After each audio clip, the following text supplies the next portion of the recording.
On voyait que les Américains devaient marcher sur leur fierté et leurs principes. Une liberté de penser. Mais il le fait d'une façon particulièrement grossière et maladroite. Une force internationale. Et même, on va plus loin. Luc La Liberté. Hormuz, Hamas, élection, c'est le moment de parler de vraies et grandes choses avec l'ami Luc La Liberté. On va faire ça dans l'ordre et le désordre, si vous voulez bien.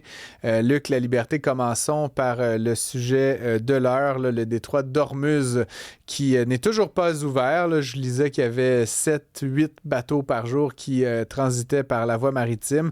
Les Iraniens exigent que les Américains acceptent toutes leurs demandes avant de réouvrir la voie. Le président Trump, plus tôt aujourd'hui, a quant à lui dit que l'Iran devrait payer des dommages aux États-Unis pour des bombardements. Même des 50 dernières années. Ouais, écoute, on pourrait monter jusqu'à Jésus, une fois bien lancé. Que fais-tu de cette nouvelle, Luc? Oui, bonjour Francis. Bonjour. Écoute, il semble assez clair que le président attend du côté américain qu'on lui propose, et là on parle des généraux, on parle du Pentagone, on parle de son équipe de conseillers politiques. Je pense qu'il attend une façon de sortir du conflit de la façon la moins dommageable possible pour son parti et pour lui, puis, espérons-le, pour le pays ultimement. Donc, on le constate, le narratif est imposé ces jours-ci par d'autres pays.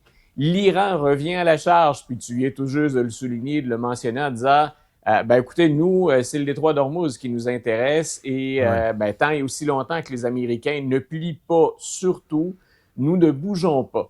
Et ce qui se dessine lentement mais sûrement, si on s'en remet à ce qu'on peut lire sur les médias spécialisés ou généralistes aux États-Unis, c'est que pour les Américains, pour l'administration Trump, préserver le passage dans le détroit d'Hormuz serait la sortie de crise envisagée.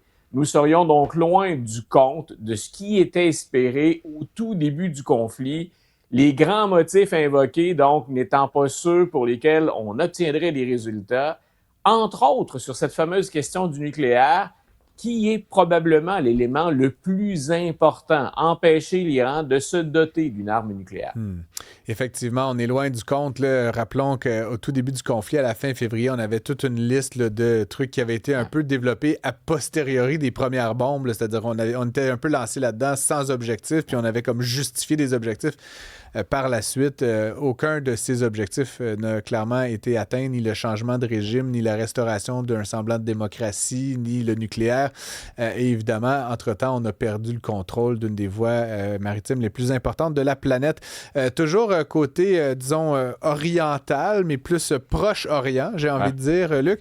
Donald Trump avait convenu avec le Hamas, là, je pense que c'est peut-être pas lui personnellement, mais en tout cas, les États-Unis avaient réussi à s'entendre avec le Hamas sur un plan de démilitarisation ou désarmement. Ça avait été évidemment bien accueilli par la communauté internationale. Ça avait fait les manchettes, mais il s'avère que ça ne plaisait pas à M. Netanyahou qui a ouvertement rejeté ce nouveau plan de paix. Comment vois-tu cette situation? Écoute, c'était assez clair la réponse de Netanyahou. Il n'allait pas accepter ce que le fameux Conseil de la paix de Donald Trump avait négocié. Moi, je retiens essentiellement deux choses dans ce dossier-là. Le premier, c'est la fameuse question du désarmement. Dès qu'il a été question de ce sujet, quand on a annoncé donc une bonne partie de l'entente, la question du désarmement, dès le départ, on se disait, OK, qui va cligner de l'œil le premier, ou qui va plier les genoux en premier? Donc, est-ce que ça va être le Hamas ou est-ce que ça va être Israël? Et pour Netanyahou, le message est très, très fort. C'est le désarmement d'abord et avant tout qui déplaît, qui accroche, et on voudrait ce désarmement instantané et complet. Les Américains ont beau dire, ça ne nous apparaît pas réaliste, ce n'est pas pragmatique, reste que c'est ce que Netanyahou donc a répondu. Et c'était déjà, je répète, annoncé. Nous savions dès le départ que ce seul point, ce serait particulièrement périlleux.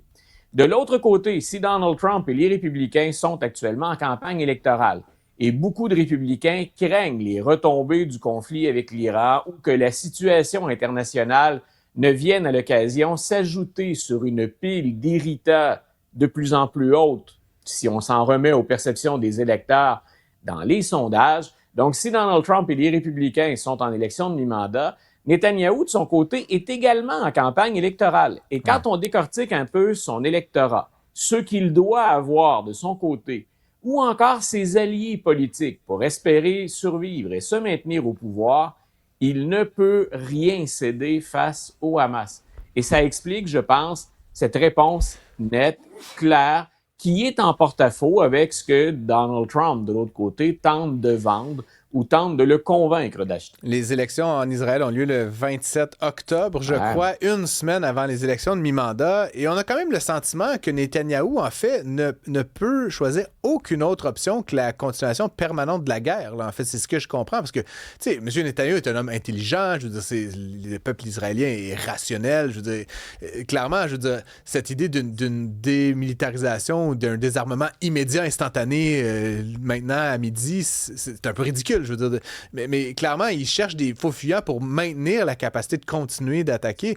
Gaza, qui est complètement anéanti, continue d'être bombardé quasi quotidiennement. On ne sait plus trop ce qu'Israël bombarde, finalement, mais M. Netanyahou n'a comme pas le choix de continuer à être en guerre pour continuer à avoir un semblant de pouvoir auprès de sa base de droite. Là. C'est ce qui semble se dégager de tout ça.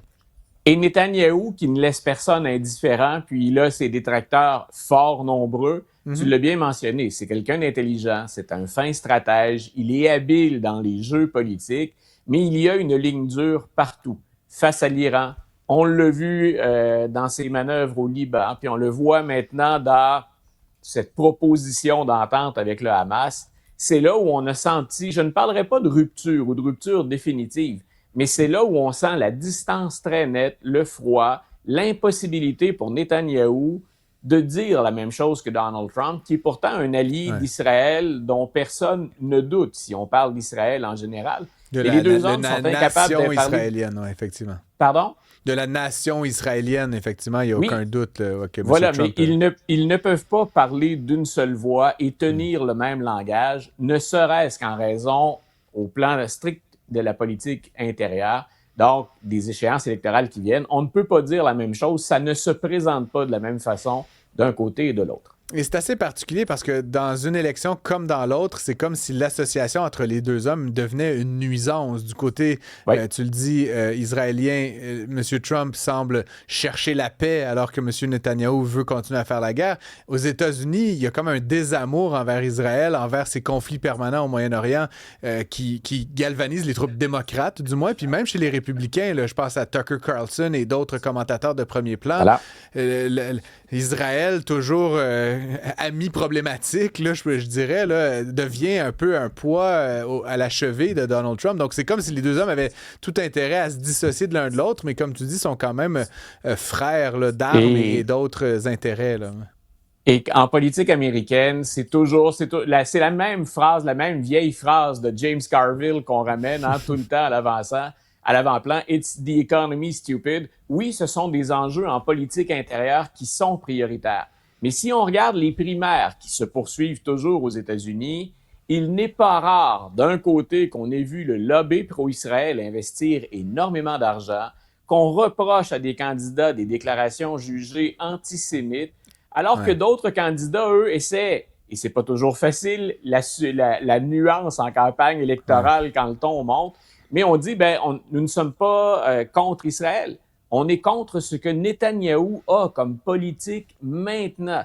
Mais on a tout ça qui est toujours, si ce n'est pas le premier, deuxième ou troisième grand sujet d'une campagne, ça revient constamment. On l'a vu au Michigan ces derniers jours avec la victoire de M. El Sayed. Je t'emmène, tu parles de politique intérieure, je t'emmène sur The Economy Stupid, justement. Il y a une espèce de...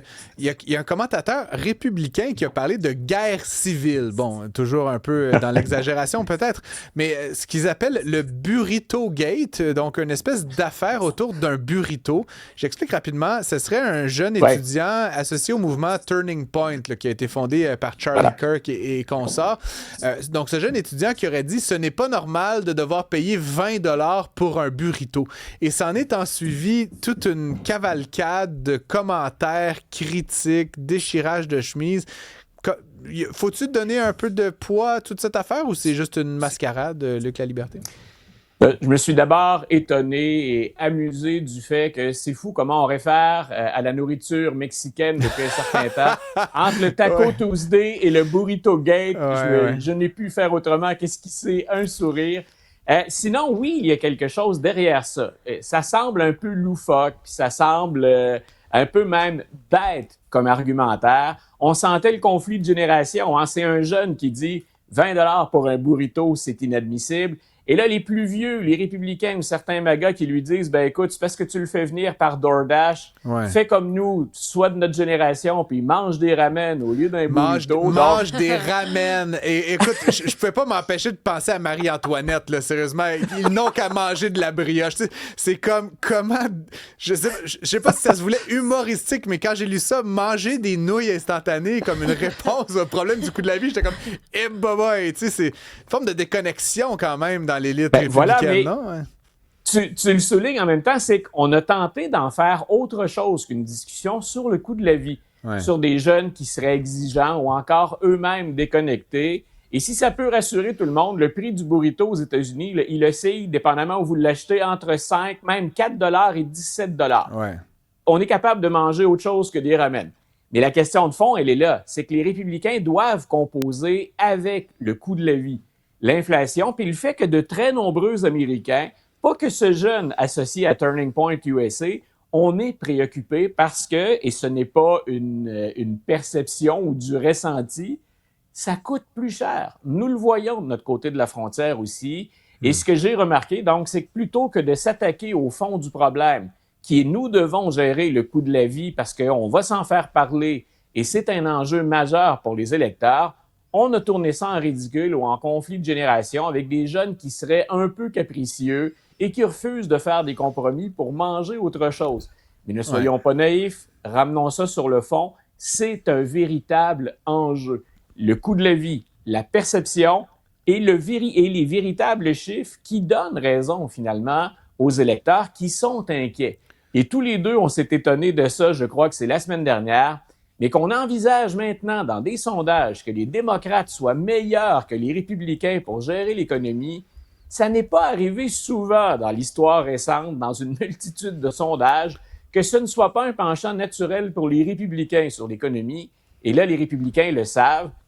Tranquillement, l'aiguille bouge du côté démocrate et c'est un des enjeux majeurs d'ici à ce qu'on vote en novembre. Et disons-le, Luc, franchement, Donald Trump a été élu sur 3 grandes promesses là, de mémoire. Là, tu m'en trouveras peut-être d'autres, mais il y avait le coût de la vie là, qui était quand même très préoccupant sous l'administration Biden, sur laquelle Donald Trump a aucunement livré la marchandise. Il y avait la question de Make America Great Again qui se prenait un peu sous l'angle de la fabrication manufacturière, sur laquelle, on le voit, là, les États-Unis créent moins d'emplois, puis moins d'emplois manufacturiers notamment que le Canada. On est un 13e de leur économie, on fait mieux. Et finalement, il y avait cette histoire de conflits internationaux dans lequel Donald Trump s'est enlisé partout, il s'est mis les pieds sur ces 3 grands axes-là. Je m'imagine un jeune là, semi-républicain mou là, qui a voté pour Donald Trump qui dit « Ben, what the hell? » Qu'est-ce que c'est que cette histoire? La vie coûte hyper cher, il n'y a aucun emploi pour moi, puis on est enlisé à peu près aux 4 coins de la planète. C'est quand même particulier. Je veux dire, on dit toujours que les politiciens ne tiennent pas leurs promesses, mais là, Simonac, Donald, essaye un peu. Et j'ajouterais un point, Francis, ce que tu viens de mentionner, ça faisait effectivement partie des choses qu'on espérait de Donald Trump. Ça pouvait être des motivations à voter pour lui. L'autre grand thème, et pourtant, si on ne parle strictement que de chiffres, Donald Trump pourrait tenter de présenter ça sous un jour favorable, c'est le thème de l'immigration. Hein, on allait être dur, on allait freiner les entrées. Et ce que les Américains ont découvert, c'est que oui, effectivement, il n'était pas plus dur que Joe Biden que dans le langage ou dans les propos. Il a été très dur face aux immigrants pour les empêcher d'entrer. Et dans cette chasse intérieure, donc sur le territoire américain, aux migrants illégaux, qui a mené à toutes sortes d'abus, d'exagérations et même des morts de citoyens américains. Ce qui fait que même sur le thème de l'immigration, dans les sondages, il y a beaucoup d'Américains déçus, encore beaucoup de républicains satisfaits, même si le nombre est légèrement à la baisse. Mais on ne gagnera pas juste avec les républicains. Les indépendants sont déçus. Puis bien sûr, du côté démocrate, on n'espérait pas faire de gain de ce côté-là, à moins d'être particulièrement mou ou centriste au plan économique. Puis tu mentionnais tout à l'heure, même sur l'économie, on déçoit. Luc La Liberté, on se retrouve demain. Demain, on parle du Minnesota sans faute. J'ai bien hâte de t'entendre. Bonne fin de journée. Minnesota, Wisconsin, à surveiller ce soir. Bye! Let's go!